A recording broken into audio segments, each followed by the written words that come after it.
Hi guys, ഞാൻ jazz. അപ്പം ഇന്ന് രാവിലെ കച്ചവടത്തിന് പോകണം. ഇപ്പം പോയിട്ട് കുറച്ച് നാളായി. എന്നിട്ട് വണ്ടി എടുത്ത് ഞങ്ങളുടെ യാത്ര തുടങ്ങി.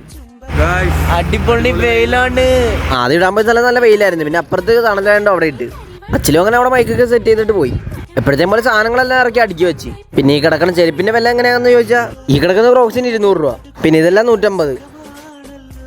പിന്നെ ബാക്കിയുള്ളതിന് 100, 60 ഒക്കെ ആയിട്ട് വരും. 60 രൂപ തൊട്ട് 200 രൂപ വരെയാണ് നമ്മളിവിടെ വിൽക്കുന്നത്. അതെല്ലാം അങ്ങനെ 1 മണിയപ്പോൾ തന്നെ കഴിക്കാൻ പോയി. ആ ബൈക്കിലെ പോയിക്കൊണ്ടിരുന്നത് ഭയങ്കര ദൂരം ഉണ്ടായിരുന്നു. അങ്ങനെ ഏതാണ്ട് 1 കിലോമീറ്റർ നടന്ന് അവിടെ എത്തി. ഇത് എവിടെയാണെന്ന് ചോദിച്ചാൽ അബ്ഷിബ് കോളേജിന്റെ ഫ്രണ്ട്. അപ്പോൾ ഇതാണ് നമ്മുടെ കട. അങ്ങനെ അവിടെ 100 രൂപ ബിരിയാണി കഴിച്ച് നേരെ തിരിച്ച് കച്ചവട സ്ഥലത്തോട്ട്. അങ്ങനെ അവിടെ ചെന്നപ്പോൾ ന്യൂ അഡ്മിഷൻ വന്നു. ഒരു ബായ് വന്നായിരുന്നു. ബായി അപ്പുറത്ത് ഉള്ളി വെക്കാൻ വന്നായിരുന്നു. പിന്നെ ആ ബായായിട്ട് കൂട്ടായി. വൈകിട്ടായപ്പോൾ കുറേ നേരമായിട്ട് ആരും മഞ്ഞില്ല. പിന്നെ കുറച്ച് നേരം ഉള്ളി ബായിൻ്റെ അടുത്ത് പോയിരുന്നു.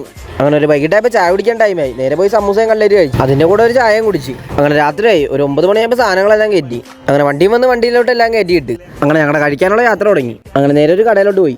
സത്യം പറയാലോ, അവിടുത്തെ പൊറോട്ട ഉള്ളായിരുന്നു. ബാക്കിയൊന്നും ഇഷ്ടപ്പെട്ടില്ലായിരുന്നു. അങ്ങനെ അതെല്ലാം കഴിച്ച് നേരെ വീട്ടിലോട്ട്. അങ്ങനെ എൻ്റെ ഒരു ദിവസം തീർന്നു.